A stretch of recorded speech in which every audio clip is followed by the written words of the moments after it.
It's been a little while. I think last time you and I hung out was in Scotland. Yes. Was very Scotland. Fest. Which was very Love fun. Scotland. Great vibes. I like the Great vibes there.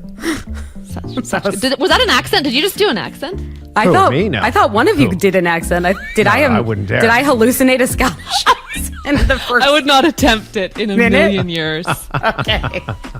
That's me. Well, That's they'll me find on it a in the edit, Monday. won't they? Sylvie's will going to find it do in the it edit. now. Yeah. Sylvie has to now. Okay. I didn't do it. That was pretty solid. That was solid. Well done. Hello and welcome to Talking Too Loud with Chris Savage. I am your host, Chris Savage. I am joined by the extraordinary, the thoughtful, the antagonistic Ooh. Sylvie Lubau, our producer. Here she is. That was, you're coming for me. You know, you just look so happy that I felt I had to go in some other direction. So I'm sorry. You're not antagonistic. You're great. I just, it's, I was just sometimes looking for- I am. Sometimes I was just I looking am. for some kind of reaction. You know got me. it. I just got you. trying to get you going. Just poking the bear. So we have a great interview today. Joanna Wiebe, who is the founder of Copyhackers, is here talking about how to write copy that resonates, how to do it in a world where it's like really confusing, what people believe, what they know. This is a very cool one, and it got me. I mean, I'm sure you were noticing during the interview, I kept like looking up, just like thinking of the implications. And we've worked with Joanna in the past, to full disclosure, like many moons ago, and she's really great. But I was like, oh man, should we look at this? Should we look at that? So those interviews I kind of love because it's like I'm actively taking notes. Totally. While we're doing things we need to change. And so that's what we have coming in store for you.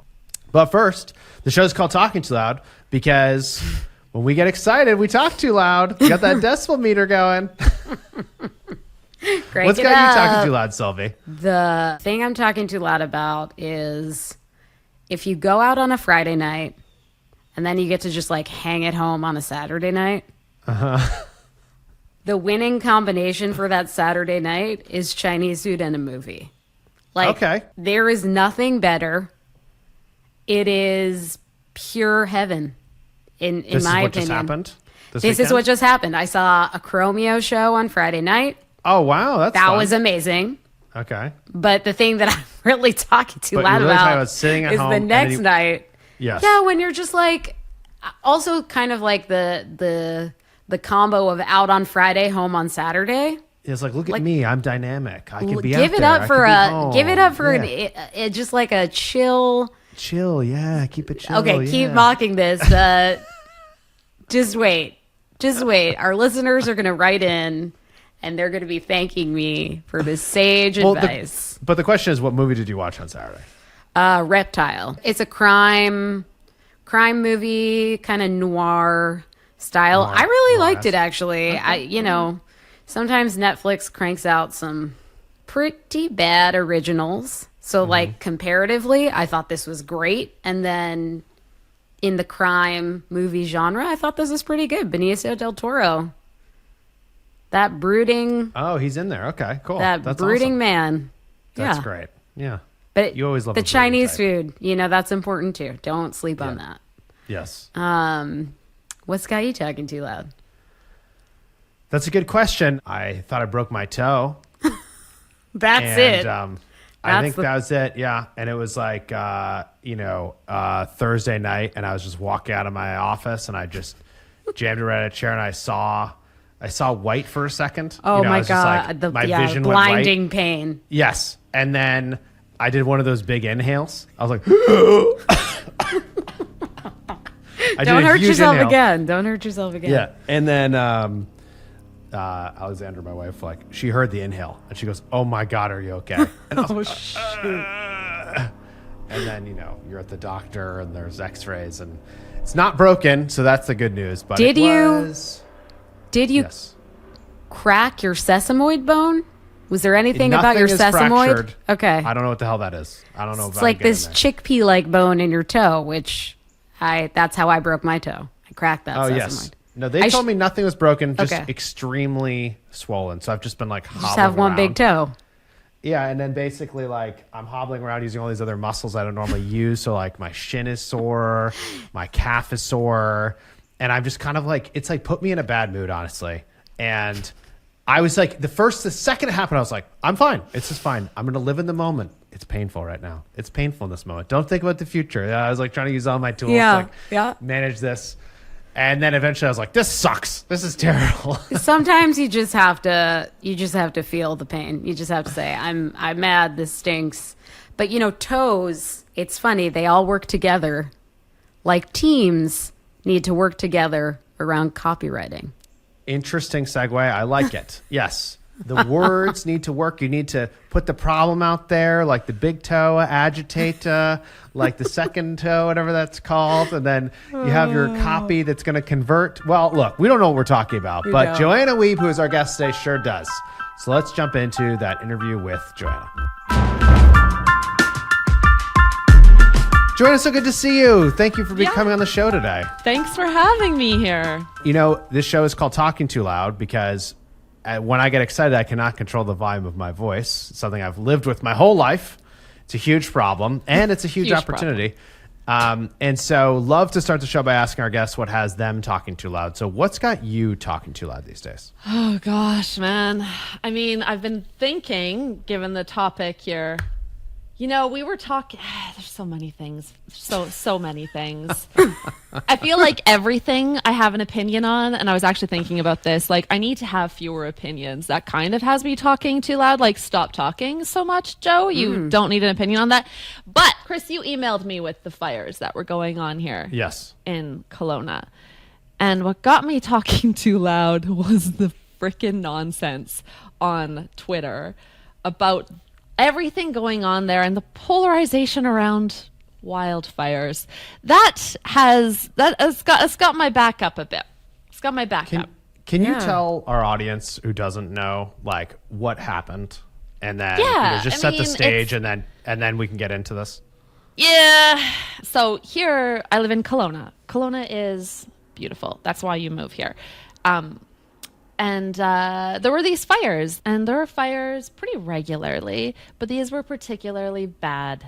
And so this is happening, and then, you go on Twitter like an idiot to see what people are saying about this. Surely it's all going to be support and love, and it's like not. A lot of weird thoughts and ideas. So since that time, I kind of got my back up about how something as obvious as like fires burning houses to the ground can be like politicized. Now, I don't want this episode to be political, don't get me wrong, but like, when did it become a thing where you can have an opinion on a fire burning in front of you and whether it's like a legit problem or not? It's confusing. So you're saying, so basically devastating wildfires, people losing their homes, smoke in the air, bad air quality. I emailed you because I was like, I know you and a couple other people who live there. I was worried about you all, just checking in. Yeah. That's what you would think that's what you would think people would be concerned about. And you're saying instead, it's even like a debate as to whether or not the wildfires are a problem, or like who is responsible for them, or is that what you're saying? Yeah, that's what it came down to, that it's not a problem because forests have fires. Like, duh. Like, yeah, we know that. Of course, forests have fires. These are not the same thing. And so it's just like disappointing, and it's always this like minority. I get it.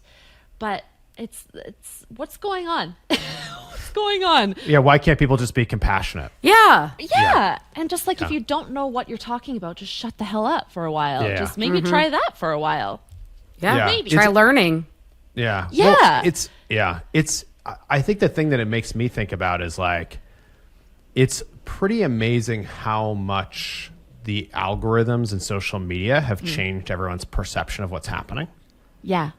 And so 100%. like you can look at your feed and almost 100% of people are on something where it, like in this example, it would be like 100% of people being like, there's always forest fires. Why are these people freaking out? Like, they don't need more like aid to help them, whatever. And it's like a tiny little niche, but there's enough people in that niche, and they have a literally different worldview than everybody sitting next to them. Yeah.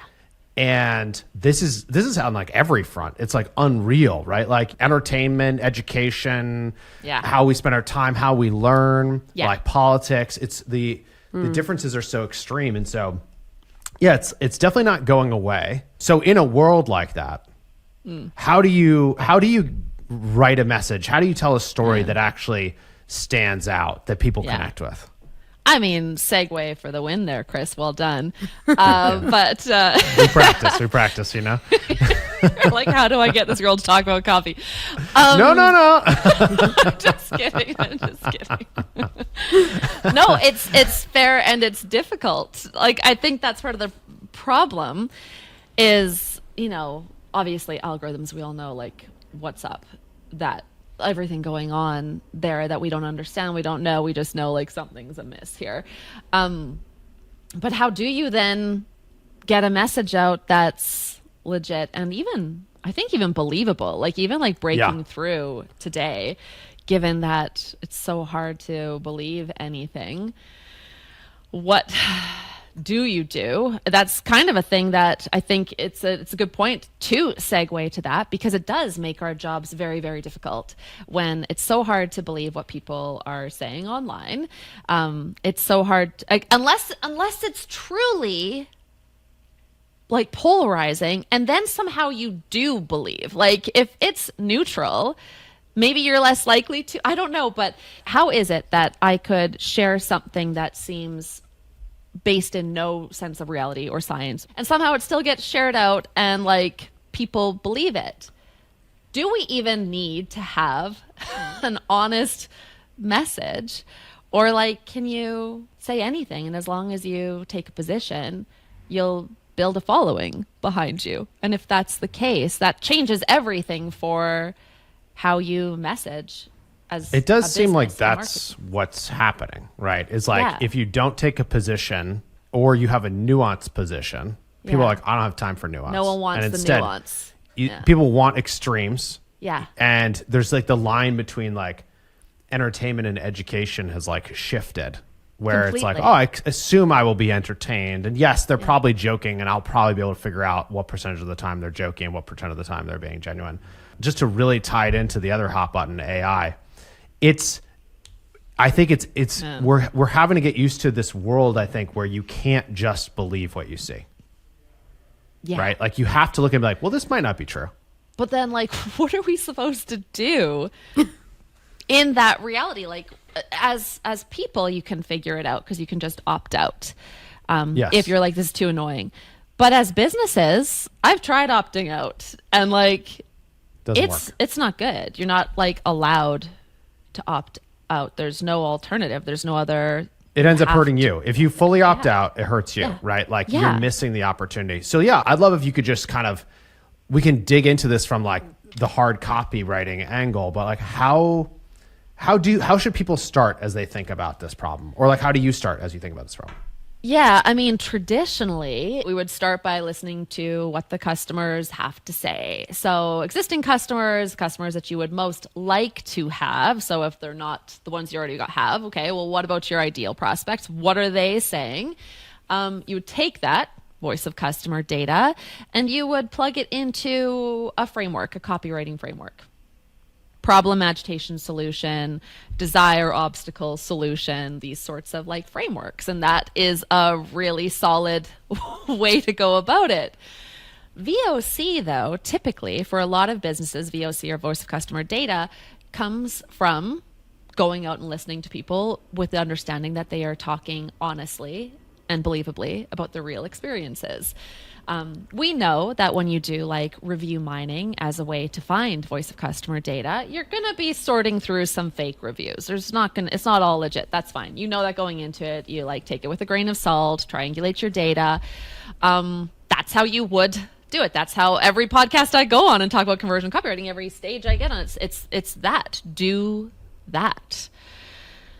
But that's assuming that, one, your inputs are based on something true and real, but two, that people need something true and real, and that the things that they're saying are, I guess, true and real, still to keep using that phrase. But if people just want to buy into something without any form of like nuance, then we kind of, I don't know, to me it feels like we kind of get back into really old school copywriting. So much of the writing that we do today is like, it sounds good and like it flows. You know, it might be based on voice of customer, but you still go in there and you make it sound good. So a website looks like a website, a homepage looks like a homepage. Yeah. But what if like that's not where we're going?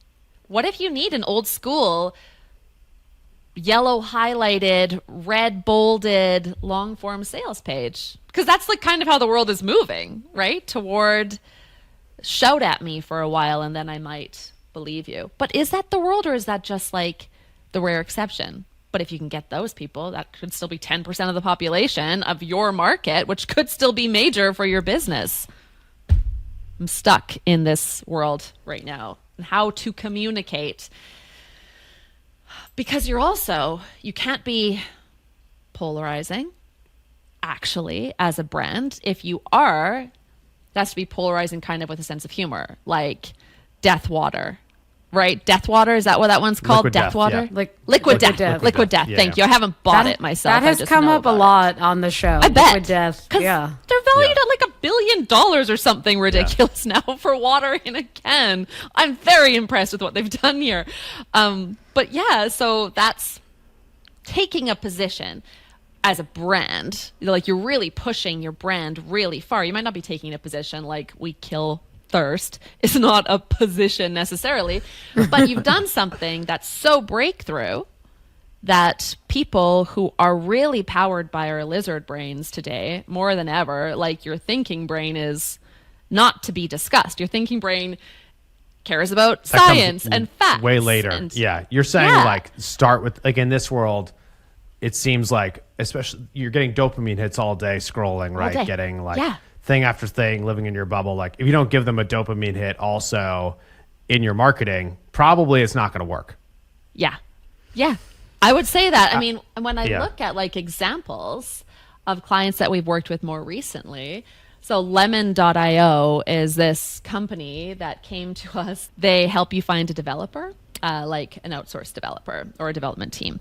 And they came to us and they were like, obviously this is a crowded market and it's hard to differentiate. But here, we would like you to write our copy so that we sound like a cult.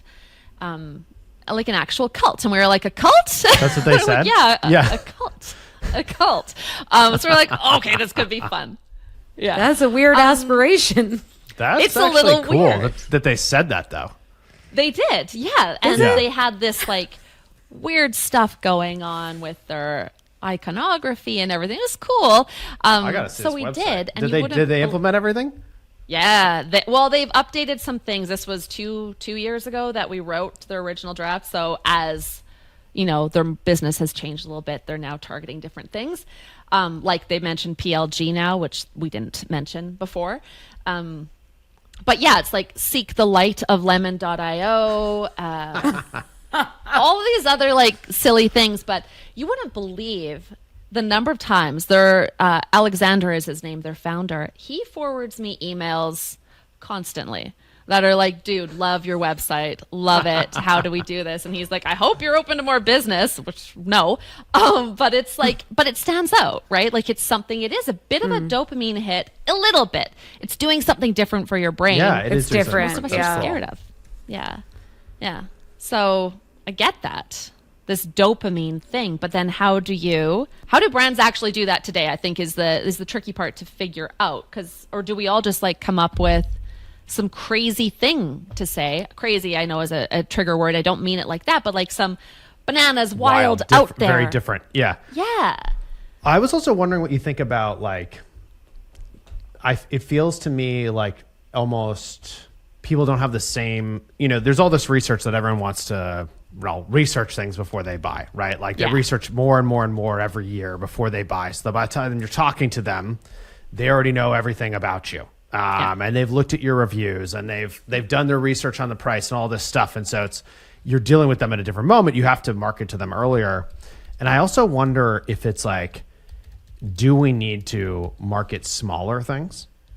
Like smaller moments, smaller wins, because people are so busy. There's so many different things they're looking for. They're like, I'm not going to expect you. I don't want you to spend 3 months researching before you switch. I want to give you one discrete small thing that's going to help you now. And then once I do that, we'll have a direct connection. Then I can like tell you more and more things over time. So explicitly breaking up the process, trying to get in front of this basically and saying like, like an example for us is someone's like, how do I look good on my webcam?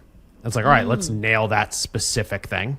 Yeah. And if we nail that specific thing and you're like, wow, that was delightful. Then they're like, what else do you do? Versus like waiting for them to say like, I want a platform that lets me edit and record and host my videos and, ties my analytics into my map and blah, blah, blah. That's just like, you don't know to even look for it, but you do know to look for your webcam, Yeah. Which is really interesting because I've been doing this research for a book, which is turning into 700 books now, on money words. And bad words are part of money words. I talked about money words at Turing Fest. You didn't attend my talk. Don't worry about it, Chris. I'm not offended in any way. Pause. I'm so sorry. Just kidding. Just kidding. But so in this like money words and bad words. Called out. That's Sylvie's favorite thing. Call them out. That's awesome. I'm so sorry. I went to yours, but no big deal. You did come to mine. Thank you so much. Really appreciate it. But a bad word in this world of money words is and. The word and joins multiple ideas together and creates lists and means I'm shoving more at you to read instead of choosing, like you're saying, Chris, just tell me one thing. But so many, like when I look at the software companies that we work with in any way, so many of them are trying to go with we're the all-in-one. We do all those things now. And I get being a product that can do all of those things, but it's very, very tricky for people to, for marketers in particular, to say, no, not and, let's just focus, like you're saying, on one thing. And maybe maybe it's not on our homepage, but at least in our social posts, in blog posts and other like authority building content, just the one thing. And, studies would support that as like always having been important. It's always been like you want to avoid interference, and we tend to interfere with our own messages. So you'll say, I do this and this and this and this for you, when I really can only handle, I do this for you. That's all my brain has ever been able to handle. But we've been shoving all of these messages at people, and it hasn't been working. So maybe it's a good turn of events that people are proving right now that they just need one quick hit. That's it. Yeah. It's I also am realizing as we start to get deeper down this, I want to zoom back out for 1 sec. Oh yeah. And I just want to set the stage. Can you just talk about what is conversion-based copywriting in general? Like, what do you do? Yes. We'll do that midway through the episode. Here we go. Yeah, Back it it's up. usually where we start.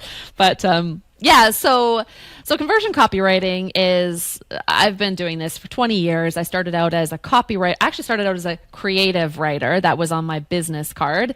There were business cards in my first job. I was a creative writer, and that meant you just write things and make it sound good. And then I got hired at Intuit, tech company, to be their copywriter for the global business division. And that's when I started to get involved in A/B testing and all of the things that come with conversion rate optimization and performance marketing and things like that. And with that, I started to see like, oh, wait. So most people look at copywriting as you make things sound good. Just make it sound good. I would have some marketers would say, one said in particular, here's some copy, go fluff it up. I was like, what the hell does that mean? What are you talking about? So it would get me mad that I was talking too loud a lot at the time about this ridiculous concept that all you do is put words on the page and then you somehow get results. Like, there's a lot of disconnect between words on the page and getting results. Like, connect them for me, please. Make that happen. Shorten that path. And so then I started studying direct response copywriting, the really old school stuff, John Caples, Gene Schwartz, all of the old timey ones that really tested and knew what they were doing in talking to one person in days before design was a big deal. Still, when like copy led your ad, it was a copy first kind of world. And to get really good results. So we started taking that. I called it conversion focused copywriting until I got really lazy about it and didn't want to keep writing out focused and just stopped saying that part. And then called it conversion copywriting, where the idea is that the words that you put on the page should move people to say yes. So you need to have an offer for the person you are trying to turn into your customer. And then you need to think about how to message that offer in such a way that they buy in, they want it. That's conversion copy. It might not always sound good. Sometimes teams don't like the way it sounds in the end, interesting. But it performs, yeah. Okay. And then, so I missed your talk in Scotland. Can you talk to us about magic words? Money words, you son of... Money words. Sorry, money words. See, I missed it. Priorities, Chris. I usually think about sleight of hand magic a lot, so it's just a slip of the tongue, Magic's cool. Okay, so the idea with money words is once we're through, so conversion copy is list offer copy. You guys, I'm still laughing at him saying that he thinks about magic a lot, but I'm good. That's money good. words. Money words. Money words. Money words. No, all good. I love it. List offer copy is where we start with conversion copywriting. Copy is the least important of those three things. But when it's time to work on copy, it's important to think about the right words to use on the page, because conversion copy is yes, you can use words to convert people. However, you can also use words that totally turn people away or that make everything worse for them, and suddenly you are definitely not the option for them. So money words are things like you. You is a money word. It performs consistently well in split tests, in other ways of validating if a message is working. So lead with the word you. And basically, anytime you see the word we or your brand name on the page, think of it as like a portal to hell. It opens the gates. It opens, bats come flying out when the word we appears on the page. It's a way to let BS run the show, right? Because you're talking about yourself, not about them. So you is a money word, but then there are the bad words as well, the anti-money words. And I wrote an article on, this was on First Round Review. It just came out a month ago maybe, on these exact things. So where and is a bad word because it's going to combine too many messages, making it hard for me to say yes, and away I go. I just ignore you from this point on, or at least until you come back to me with one message that I could probably handle. So that's what we're talking about with money words. The actual words that you use, are you using the right ones? And this goes to studies. I mean, the studies that have been done on word choice that none of us in marketing are paying any attention to. There was a study done years ago in Massachusetts, I think, on what people would give the thumbs up to for insurance. So basically people were asked, hey, here, there's this one, would you support insurance covering this thing? And they presented three different options. It was infertility disease, infertility disability, or infertility condition. Out of those, which one do you think got the most thumbs up that we should support insurance covering the costs for that? Disease, disability, or condition? Condition. Disease. Disease. Yeah. Disease was number one, Gotcha, then Sylvie. disability, then condition. But because condition was massively. too ambiguous. Yeah, I think, and that's what everybody calls it though. That's when you're going through medical everything. You can go through Harvard's website or whatever it was for infertility, and it's condition. It's never disease. It's never disability. And so shockingly, a lot of states, I think it's 48 states, don't have support. So it's one of those things, like, none of us know that, right? None of us know that that's a word that could actually cost you $20,000 per IVF round that you do, and the average person or couple does 8 rounds of IVF. That's $160,000 later that you have invested because the word disease isn't used when talking about this thing that you're going through. So if that's true for healthcare, where there are a lot of people who could use that knowledge, well, how many things are we missing out in marketing where we're just like randomly throwing words down that sound good, but in fact are actually working against people moving forward with saying yes? It really can come down to just word choice, getting people to take that action that you want them to, even though it seems like, meh, how important could it be? It's like, it's actually hugely important, the things that we're just guessing at and like walking away from. Yeah. Those are money words.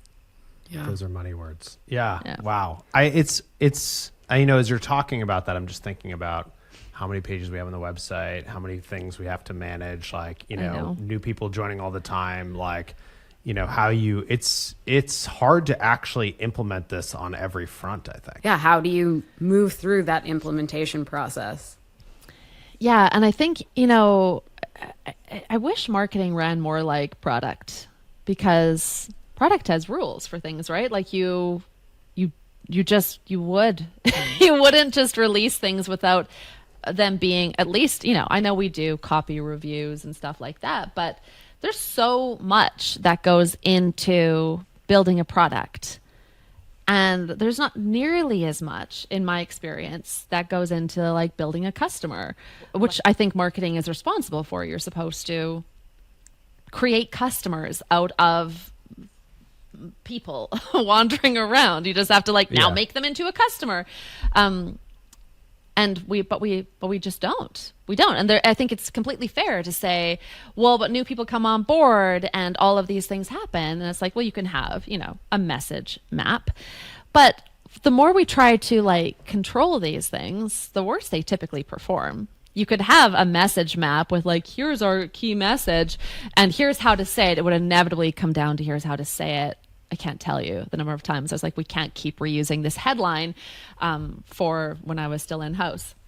But it's like, well, that's what's on the message map, so use it. Well, it doesn't work here. It's just not working.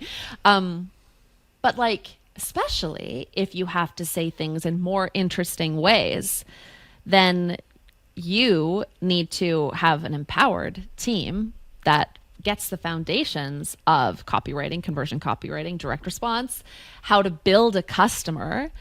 And everybody has to be on board with it, have the same playbook, but also be empowered to write a different thing in that moment for what the audience needs right now, which is different from building a product. So I get that it's not the same, but wouldn't it be nicer if we could find a way to apply as the same rigor and resources to marketing as we do to building a product or updating it or building a new feature for it or whatever that thing might be?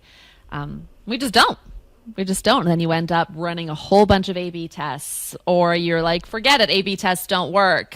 We never implement what we learn anyway. So just throw stuff up there and then again, wonder why it's still converting at 2% on a good day. It's not a message of hope. I apologize. But it's real I'm talk. It's real talk. Yeah. It's kind of like getting in shape, right? You know what you're supposed to do, but actually doing it's hard. It's and I feel like that's what you're saying is you want to do this right. You got to use the right words. You got to make it about them, not about you. You need to speak to the pain. You got to be willing to educate them over time. You need to think about copy that actually converts, which is going to take a lot of work. Yeah. I think it's also confusing sometimes to folks when it's something that is on a page that's a very well-worn page. Lots of people are going to see it. It has one specific job to do versus a wild campaign that might have a very different intention. And that those, a big broad in-person or out-of-home campaign, the copy obviously matters, but it's trying to do a very different thing than the button on the page where you sign up. Yeah. And that's fair. But I do think that part of the place where people get stuck, and what I wish was the case, is like, you build one product, even if there are offshoots of it. You build the product, the core product. Loom is Loom. There's stuff that comes off Loom. Wistia is Wistia. There's other things, right? But you've got the core product. It's very hard to get marketers and really the whole organization on board with like, let's just build one customer first. Let's just one. Let's get really, really good at this one, because otherwise we start talking about, well, this campaign is for this group and You're this saying page is for being that. really specific about the target customer. Yeah. Just choose one. Make one actually happy to say yes to you in a certain period of time. And I know we're always trying to do this, but it's so soft and it's so lacking in, like, again, rigor, any sort of real like system process. Like, here's how to actually do it and know that you've done it. And it just ends up kind of falling apart into, hey, we had this ad perform really well. That must mean that our audience loves this message, so we should plaster that message everywhere, which is, in my experience, it is not as productive as having a better strategy out of the gate on who we're really going to turn into a customer for the next year, as long as it takes to build that customer. And then once you've got that customer, which is one, it's standing in for many, right? Many people look like this customer. Then we move on. It's typically not what marketers do, not what teams do. Yeah, well, I think it's hard for people to be long term. Like it's but like you have to be with product, right? Like you have to do product, but it's like on the marketing side, it's like, well, but can we really think about what's going to happen in the second or third quarter or like next year? And so people are like, I just have to do what I think is going to work right now, and then everyone does the same stuff, and they don't, we're back to the beginning of the conversation. They're searching for that one thing that's going to go viral versus like all the points that a customer could ever interact with you that are not viral, that like actually, if you move the needle on those, it's going to add up and have a real impact. Yeah. Yeah. Can you talk about, so we've been talking internally about speaking to the emotional needs of the customer. And instead of just saying like, this is what this is and it's for you, really talking about like marketing the pain and the solution. And I feel like it's an interesting thing, because when you really speak to the pain, it might actually resonate with more people than your target customer. Yeah. And it seems like a really big unlock for that reason. But I think it's also like hard for people to totally wrap their minds around what that means. But can you just talk about that a little bit? Yeah. So definitely. And it's the hardest thing to commit to also as a marketer, because it can be a little bit scary to talk about a pain or a problem. But if you're going to sell a solution, there's got to be a problem that it's solving. Marketers, they don't like to put it on the page. They don't like to say, here's your problem, because they feel like, I know in my experience, there's this sense of like you're fear mongering now. Like just because you mentioned the problem they're experiencing, that's what's going on.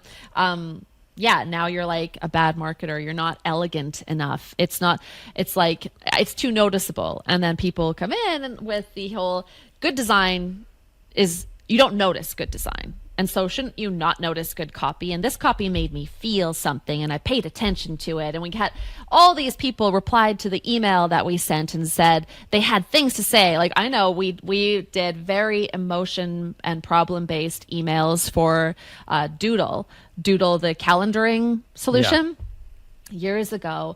And one email in particular, I think we got 30 times the support tickets out of it. People just hit reply and commented things. Like, they were sending back their notes. Some were like, this is dumb, don't send me this ever again. And others were engaging. Others were interacting. The support team was like, end this, stop sending this email. But it also raised conversions. Like, a healthy amount of paying customers came out of it. So the CMO was like, no, we're running it. Thank God bless them for doing that. But it's tricky. It's scary. So what we have seen is, yes, problems. When you lead with the problem, that's the real felt problem that your target customer is going through. That's where magic happens. So a good example I bring this one up a lot because we've published it and you can go find a blog post on it to read the whole thing, is for this e-commerce company called Sweatblock. Sweat block helps people with hyperhidrosis. So not just like, so you sweat a lot, like you're sweating in your arms and backs of your knees and like sweat's pouring off you. You're like when Steve you're standing in front Ballmer of at the developers conference. Yeah. Yes. Yeah. Sadly, yes, he could have used yeah. sweat block. Yeah.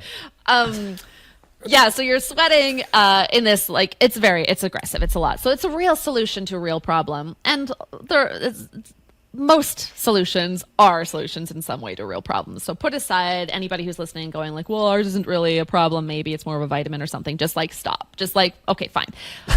In this case, It's just a vitamin. Sorry, I heard that voice a little bit. I had to do that. don't you use the voice? Yeah. Problem, agitation, solution. We rewrote their homepage to go open with the problem, agitate it. That's the tricky part. And then get into the solutions they've tried, and then your solution. So the problem that we opened with came from voice of customer data. It doesn't even have to be hot out. My armpits are always wet. First person headline in quotation marks, followed by all of these agitation points. So what are the things that might happen when you're sweating uncontrollably? Like, what are some problems you'd experience? You can't confidently high five at an event. Oh, yeah. You can't raise your hand in a classroom to ask a That's sad question. too. Right? You can't stand at the front of the room and present. Oh man, I feel for these sweaters. You're so right. I'm feeling for them. This is too real for her. It's too real. I'm feeling a lot of pain for them. Don't sweat it. It's just kidding. Oh, I'm hey-o. sorry. I know. That was good. No, I but liked these all it. came in from voice of customer, right? Like these are real lived experiences. That was the stuff. That's always the stuff that gets cut. That's the part where you're like, cool, in the first draft, and everybody is on board. This is working. This is so great. And then everybody gives it the weekend, and they come back, and it's Monday or Tuesday, and they're going into the Google Doc now, and they're editing out that part. Like, I don't think we need that. People will get it. People will get it. Is that out of fear? Why Yeah. is that? I think honestly, I do think it's fear. I don't want to say lack of courage, because I'm sure they have courage around their messaging. But I'm afraid to make people feel something. Can't they just remember it by themselves? People don't want to remember their pain. People do not go to your website hoping that, like, they're not sitting there thinking, oh, I have this major pain and here's how it's lived in my life. And they might go there sometimes in the moment when it just happened, but particularly for software. They're trying to ignore the pain. They're right? mostly So, like, trying to ignore yeah. it. Yes. Yeah. So our job wow. is to agitate it. Yeah. what does the agitation do? Like, what's the benefit of agitation? Yeah, to make them feel it. So I might go there. I might land on this site. I know what sweat block is. I'm not surfing the web. I'm not like, I know what I've landed here for, right? It's to help me with my hyperhidrosis. Okay, fine. So you might think as a marketer, well, they already know. So that's why they got here. It's okay. We don't have to tell them anything. They already know. Just show them the product. They'll buy it. And if you show them a discount or that it's bundled, that's even better, which is like, pump the brakes. That works. Like, good. That's good. But it's too soon for it. So if we just said it doesn't even have to be hot out, my armpits are always wet, and then we jump to buy now, we tested. It wasn't as good as adding those agitation points. That's where we get people nodding along. That's where you actually do see copy act like a real salesperson. Like, we say copy is your online salesperson, but like, people still just like write whatever the hell they feel like anyway and wonder why it's not selling. This is a moment where they're nodding along with you, going like, yep, that was me. That was me. That might not be me, but poor guy who had to deal with that. And that one's me, etc. So this is where they're nodding. And then if you can just keep them nodding, it's not tricky. Just do that thing. And then by the end, they've been nodding with you so long, you'd have to pull back away from the momentum of saying yes. They're already on their path to saying yes now. You can just like close them. But people edit that part out again because it makes them feel weird. Okay, so I should have asked this earlier, which is, you're talking about this thing that clients do that basically water down the work. They make the work less likely to work, right? Removing agitations is an example. What other things do people do that is making their copy less effective that you see across your client base? I leading with design and then asking copy to just fit in there. So here's our template, especially for email. Here's our template. We're going to have an opening image like this, and then you've got these 2 lines, and then we're going to have another button, and then we're going to have a video embedded below. And I'm like, what do I do with 2 lines? Like, what am I supposed to do with 2 lines? So I can't work with you now. So letting design go first. Copy and art worked together in old school agencies. They were the creative team. And I think that's part of the problem. You hand a copy doc over to a designer, and this is often copywriters getting in the way. Copy gets approved, and then it kind of gets thrown over the fence to the designer, who you should have been working with the whole time. And the designer goes, this is too long. But the designer wasn't included in most of the conversations, and the designer hasn't been trained on conversion copywriting. And so they go around cutting it. And I've had hard conversations with clients who are like, Joe, we implemented your copy and it's not getting results. And I'm like, hang tight. You did not implement my copy. And then we have to go through it and see, like, where did this whole section go? You can't just willy-nilly pull stuff out because it's not working with the design. You have to work harder on that thing. So editing out good stuff because it doesn't work in the design goes a long way. And ultimately then there's also just letting the room vote on what they like. Having feedback that says, I like that. Oh, I really like that. You shouldn't. It doesn't matter. Doesn't matter. Actually, if you don't like it, it might be more likely to convert. It might be saying something. Yeah. Oh boy, that's good. You're hitting in there. Hot buttons. Hot buttons. Hot buttons. Oh no. These people think that they're going to vote on what they like. No, that's not how this works. That's not in my world. No. So I want to transition to rapid fire questions. Yeah. I have 5 questions for you. Damn. Okay. This rapid fire section is going to be about email etiquette. Oh. Up first, what are the worst email openers? Hi. So that's my answer. Okay. Hi. The worst is Never hi say first hi. name. Hi first name, and then like a dash or comma. Out of the gate. You're selling me something. No, it's not happening. No. My coworkers Okay. don't say that. Hi first name, No. comma, enter. Okay, I'm going to stop talking. No, that's good. That was good. Oh, that's You're getting actually fired up. damn. I gotta Rapid-fired rethink my whole email outreach. Yeah, Sylvie's got a big problem. Okay, I do a up lot next. of hi. What's the best email closers? Best email closers? Like best way to close an email? Oh, okay. I thought it meant like to convert them. I'm like, don't try in the email. Well, not really. You know, it depends, sadly. I have seen that the best emails are those that most closely mimic a real one-to-one email. It has to look like it's coming from somebody that you know. So the closer is like your shortened signature with your actual email signature below it. Yeah, just close with your name. Make it look normal. Yeah, it shouldn't look like Make it look marketing, normal. or it's going to feel like marketing. Okay, what are 3 words that you would always avoid putting in a subject line? The problem is, if you have more than 3 words, you're probably too long with your subject line in the first place. So I'm like, cut everything other than 3 words. But what should you not put in there? Re, if it's not an actual re. Definitely not forward, if it's not real. That's good. That's great. That's are all I good. Take think. 2. Yeah. Keep it short. Make it real. This is a Okay. theme we're seeing here. Yes. Or what about? Are you a yay or nay on emojis? In subject lines or anywhere? Anywhere. In subject lines. I'm curious. I'm yay. Cool. Which Sylvie? emoji would you suggest? Not the celebration emoji. That one's that's hitting so Sylvie overused, too and I hard. feel like it's Okay. too like my aunt uses it, and so it can't be used anymore. Okay, final rapid fire question. What is the favorite email that you've received from a B2B brand in the last month or 2, and why? I've got swipes for this, man. B2B. Oh shoot. There's this like It could be denim B2C. company. Okay. So my favorite email or subject line did you say? Chris? Email. Email. My favorite email, I will go B2C if you're cool with that, because it stands out to me. It's HIUT is the name of the brand. I don't know how to pronounce it. Hewitt? I don't know. Hiat? I don't know. But they do denim. They do jeans. And they send out emails that walk you through the latest denim that they've brought in.